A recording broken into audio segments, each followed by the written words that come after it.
तो hello students, welcome to our channel AV tutorials. Superposition of waves के दो sessions आपको ऑलरेडी मिल चुके हैं। आई होप आप लोगों ने अच्छे से प्रैक्टिस किया हुआ है। बहुत सारे स्टूडेंट्स लोगों ने डीपीपी सॉल्व किया, उसका सॉल्यूशंस का ये भी मेरे को रिप्लाई किया हुआ है। ठीक है, ये जो दो सेशंस अभी बच्चा आने वाला है, इसमें आपको डीपीपी पहला सुपरपोजिशन ऑफ वेव्स का वो एक्सप्लेन किया हुआ है, और डीपीपी दूसरा जो आपको दिया हुआ है, एक बार आप वेरीफाई कर लो कि आपने क्या गलत किया, क्या सही किया। और अगर कोई क्वेश्चन का आंसर आपने रॉन्ग मेथड से कर दिया है या लेंथी मेथड से कर लिया है, तो यहाँ पे किस तरीके से अपन ने चेंज करा हुआ है, एक बार क्वेश्चंस को जरूर देख लेना, क्योंकि ये सारे प्रीवियस ईयर के क्वेश्चंस है, आपका रिपीट हो जाएगा। ठीक है स्टूडेंट्स, तो आ जाओ पहले डीपीपी का अपन क्वेश्चन डिस्कस कर लेते हैं फटाफट स्टूडेंट्स। तो ये वाले क्वेश्चन में हमको क्या बोला है, एक बार ध्यान से देख लो। An open pipe and a close pipe are in resonance with a tuning fork. तो एक ओपन पाइप और एक क्लोज पाइप जो है, ये एक ट्यूनिंग फॉर्क के साथ रेजोनेंस में है। The ratio of their length is first overtone is. तो ओपन पाइप के लिए फर्स्ट ओवरटोन का मतलब सेकंड हार्मोनिक, और क्लोज पाइप के लिए फर्स्ट ओवरटोन का मतलब थर्ड हार्मोनिक। सेकंड हार्मोनिक का फॉर्मूला अगर फ्रीक्वेंसी में लिखने जाऊं तो क्या लिखूंगा, सेकंड यानी 2 multiplied by fundamental frequency. Close के लिए जब लिखने जाऊंगा तो 3 मल्टीप्लाइड बाय फंडामेंटल फ्रीक्वेंसी। ठीक है students, fundamental frequency open pipe में कितना होता है, N O is V upon 2 LO। N C क्या होता है, वी अपॉन 4 LC। ये 2 कैंसल, इधर वाला वी इधर वाला वी कैंसल। हमको चाहिए ओपन टू क्लोज का रेशियो ऑफ लेंथ, तो इसलिए एलओ को लिया ऊपर, एलओ अपॉन एलसी इज 4 गया ऊपर, 3 गया नीचे। एलओ अपॉन एलसी का वैल्यू कितना आया, 4/3। तो मेरा correct option answer is 4/3। Option D हमारा करेक्ट आंसर हो गया। ठीक है स्टूडेंट्स, क्वेश्चन सिंपल है बट कंसेप्चुअल है, आपको ये समझने के लिए कि हार्मोनिक और ओवरटोन में क्या रिलेशन है। ठीक है बच्चा, आ जाओ नेक्स्ट क्वेश्चन पे आ जाओ। क्वेश्चन क्या बोला है, ध्यान से देख लेना। Stationery waves can be produced in. So stationery waves बच्चा सब में प्रोड्यूस होता है, सॉलिड में भी प्रोड्यूस होता है, लिक्विड में भी प्रोड्यूस होता है, और गैसियस मीडियम में भी प्रोड्यूस होता है। तो इसका करेक्ट आंसर हो जाएगा ऑप्शन डी। ठीक है, ठीक है, आ जाओ नेक्स्ट क्वेश्चन पे आ जाओ बच्चा। नेक्स्ट क्वेश्चन पे आ जाओ। अब इस टाइप का बच्चा क्वेश्चन मैंने ना आप लोगों को एक इंपॉर्टेंट फॉर्मूला मार्क करके दिया था स्टूडेंट्स, एक इंपॉर्टेंट फॉर्मूला मार्क करके दिया था, एक इंपॉर्टेंट फॉर्मूला मार्क करके दिया था, जहां पे मैंने आपको बोला था कि कभी भी जब नंबर ऑफ ट्यूनिंग फॉर्क्स रहते हैं, जब नंबर ऑफ ट्यूनिंग फॉर्क्स रहते हैं, तो उसमें स्टूडेंट अपन लोग ये एक फॉर्मूला लगाते हैं, N L is equal to N F. इधर प्लस माइनस था, तो प्लस लेते हैं जब असेंडिंग या इंक्रीजिंग ऑर्डर रहता है, और माइनस लेते हैं जब डिसेंडिंग ऑर्डर या डिक्रीजिंग ऑर्डर रहता है। ठीक है, बात समझ में आ रहा है स्टूडेंट्स? तो अब जरा ध्यान से सुन लो, अब जरा ध्यान से सुन लो स्टूडेंट्स। हम अगर क्वेश्चन के हिसाब से चले, तो 41 ट्यूनिंग फॉर्क का लास्ट फ्रीक्वेंसी 41 हो जाएगा, और फर्स्ट फ्रीक्वेंसी फर्स्ट हो जाएगा। तो इसको जब हम नंबर्स में डालेंगे, इधर जो भी नंबर अपन लिखते हैं, यहां पे भी वही नंबर लिखा जाता है, आपको समझाया था फॉर्मूला बताते टाइम पे।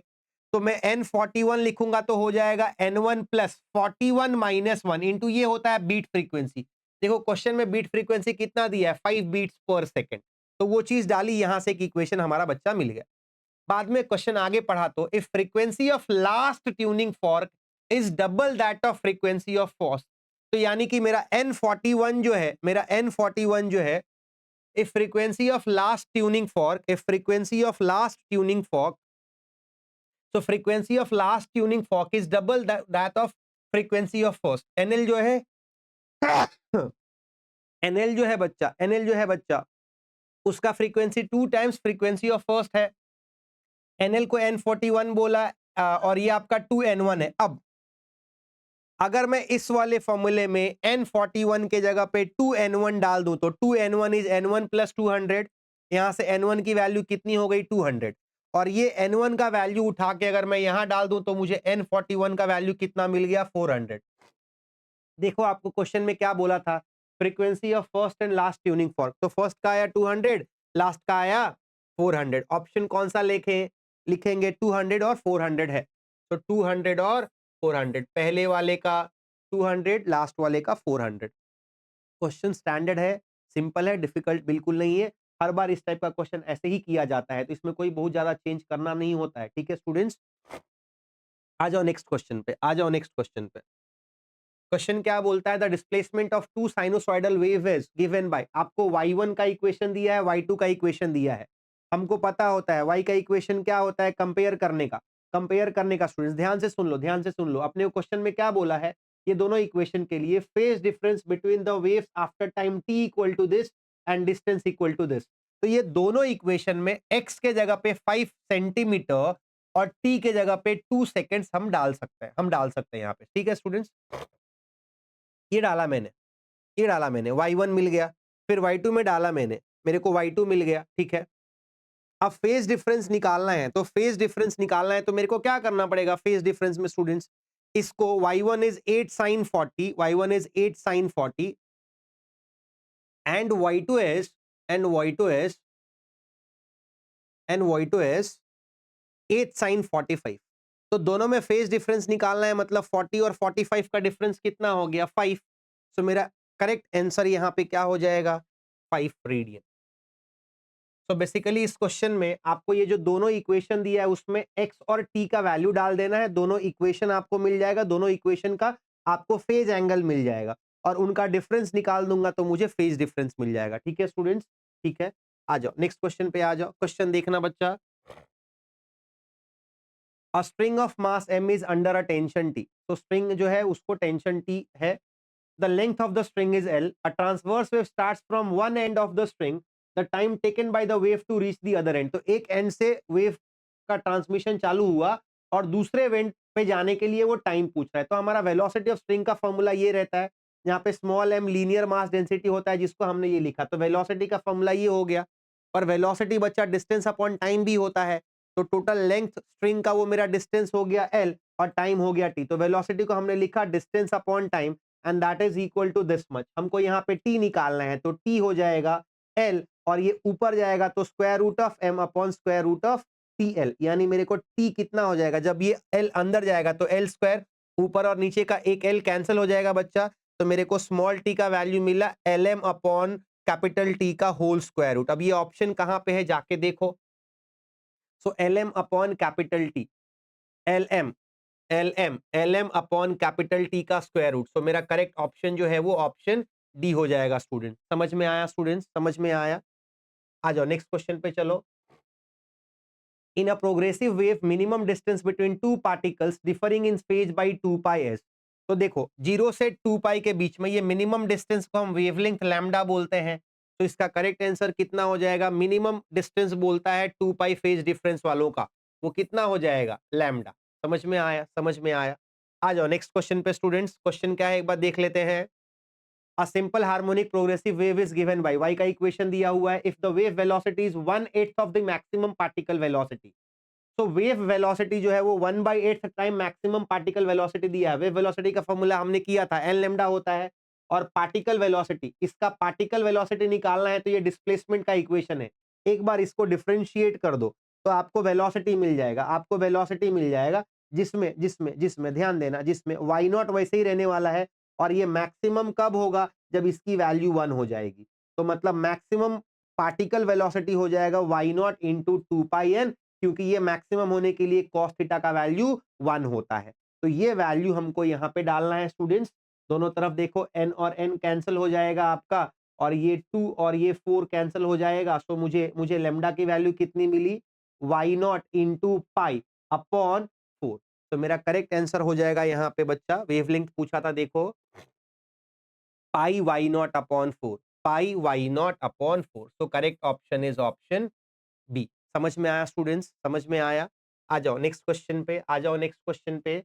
When open pipe is closed from one end, then third overtone of closed pipe is higher in frequency by 150 hertz then second overtone of open pipe. अब ध्यान से सुन लो, ध्यान से सुन लो। Third overtone of closed pipe का मतलब हो गया सेवेंथ हार्मोनिक, ठीक है, और second overtone of open pipe का मतलब हो गया थर्ड हार्मोनिक। तो थर्ड ओवरटोन क्लोज पाइप का सेकेंड ओवरटोन से 150 ज्यादा था, इसलिए मैंने ऐसा लिखा, इसलिए मैंने ऐसा लिखा। इसमें सेवेंथ हार्मोनिक का मतलब 7 into fundamental frequency of close pipe, और सेकेंड ओवरटोन का मतलब थर्ड हार्मोनिक का मतलब 3 टाइम्स फंडामेंटल फ्रीक्वेंसी। देखो डाला दोनों में, ये हो गया 7v/4l, ये हो गया 3v/2l। अगर मैं इसको उस तरफ शिफ्ट करता हूं, ध्यान देना स्टूडेंट्स, मैं अगर ये पूरे को इधर शिफ्ट करता हूं तो 7v/4l माइनस 3v/2l, ये हो गया मेरा 150। एलसीएम लूंगा तो 4l का एलसीएम लूंगा तो 7v माइनस 6v कितना हो गया v अपॉन 4l। तो v अपॉन 4l की वैल्यू हमको 150 है। आपको क्या पूछा था? Fundamental frequency of open and pipe, और वो क्या होता है v अपॉन 2l। तो v अपॉन 4l अगर 150 है तो यहाँ पे v अपॉन 12 करूंगा तो एक 2 ऊपर भेज दूंगा, ये 300 हो जाएगा, यानी ये मेरा फंडामेंटल फ्रीक्वेंसी हो गया। तो फंडामेंटल फ्रीक्वेंसी मेरे को ओपन पाइप का कितना आया? 300 हर्ट्ज। तो इसका मेरा करेक्ट आंसर स्टूडेंट कितना हो जाएगा? 300 hertz, that is option A. समझ में आया स्टूडेंट? समझ में आया? आ जाओ नेक्स्ट क्वेश्चन पे आ जाओ स्टूडेंट्स। एक बार क्वेश्चन ध्यान से देख लेना, एक बार क्वेश्चन ध्यान से देख लेना स्टूडेंट्स, एक बार क्वेश्चन ध्यान से देख लेना। ठीक है, देखो एक बार क्वेश्चन ध्यान से स्टूडेंट्स। क्वेश्चन में हमको क्या बोला है? क्वेश्चन में हमको क्या बोला है? Two open organ pipes of fundamental frequency होगा एक्चुअली वहां पे, ठीक है, of fundamental frequencies N1 and N2 are joined in series. So दो दो पाइप है, उन दोनों को अपन ने सीरीज में ज्वाइन कर दिया। तो सीरीज में जब ज्वाइन करूंगा दोनों पाइप जो है उनका लेंथ ऐड हो जाएगा, तो जो नया लेंथ हुआ वो L1 प्लस L2 हो गया, जिसमें इसका फंडामेंटल फ्रीक्वेंसी है। ओपन पाइप का फॉर्मूला ये लिख दिया, इसका फॉर्मूला ये लिख दिया, और L जो है उसका फॉर्मूला ये लिख दिया। जहां पे मैं ये बोल रहा हूं कि अगर N1 N2 पहले और दूसरे पाइप का फ्रीक्वेंसी है तो N मेरा रिजल्टेंट पाइप का फ्रीक्वेंसी है। इसमें अगर आप ध्यान से देखोगे तो इनका 1/2 सॉरी v अपॉन 2 कैंसिल हो जाएगा, दोनों तरफ कॉमन लेंगे तो ये क्या हो जाएगा? 1 upon n is 1 upon n1 plus 1 upon n2। यहाँ पे इसका एलसीएम लोगे तो n1 plus n2 upon n1 n2, इसको अगर हम पलट देंगे तो n आया मेरा n1 n2 upon n1 plus n2। ये जो मैंने लिखा उसका आपको एक्सप्लेनेशन यहाँ पे दिया हुआ है। ऑलरेडी हमने क्लास में इसके जैसा क्वेश्चन किया था, ठीक है, लेक्चर में अपन ने इसके जैसा क्वेश्चन किया था। तो डीपीपी का ये वाला क्वेश्चन आपसे स्टूडेंट बनना चाहिए था। n कितना है? n1 n2 upon n1 plus n2। So N1 N2 upon N1 plus N2. So correct option is option A. समझ में आया स्टूडेंट्स? आ जाओ नेक्स्ट क्वेश्चन पे आ जाओ बच्चा। क्वेश्चन देखो क्या बोला है? A progressive wave of frequency 50 hertz is travelling with velocity 350 metre per second through a medium. तो आपको फ्रीक्वेंसी दिया हुआ है, आपको वेलोसिटी दिया हुआ है। The change in phase at a given time interval of 0.01 second. तो बच्चा देखो मैंने आपको एक फॉर्मूला लिख के दिया था, phase difference is equal to 2 pi by lambda into path difference लिखते हैं अगर हमको पाथ डिफरेंस या फेज डिफरेंस दिया हो। और अगर हमको टाइम दिया हो तो हम फेज डिफरेंस का फॉर्मूला क्या लिखते हैं? 2 pi by T into time difference. तो यहाँ पे देखो आपको क्या दिया हुआ है बच्चा? टाइम डिफरेंस दिया हुआ है, डेल्टा टी का वैल्यू आपको दिया हुआ है, और 1 अपॉन टाइम पीरियड फ्रीक्वेंसी होता है, आपको फ्रीक्वेंसी का वैल्यू 50 दिया हुआ है। तो 2 पाई इंटू 50 इंटू 0.1, 50 टू जा 100, 100 इंटू ये करूंगा तो ये पाई हो जाएगा, यानी मेरे को डेल्टा फाई का वैल्यू कितना आ रहा है स्टूडेंट? Pi radian. तो मेरा करेक्ट आंसर हो जाएगा ऑप्शन सी। समझ में आया स्टूडेंट? समझ में आया? ये जो मैंने 10 के 10 क्वेश्चन आप लोगों को स्टूडेंट्स दिए थे, ये मैंने जो आपको 10 के 10 क्वेश्चन डीपीपी के दिए थे, सारे लॉजिकल बेस्ड क्वेश्चन थे। इससे आपके सारे लॉजिक्स जो है बच्चा वो क्लियर हो गए होंगे।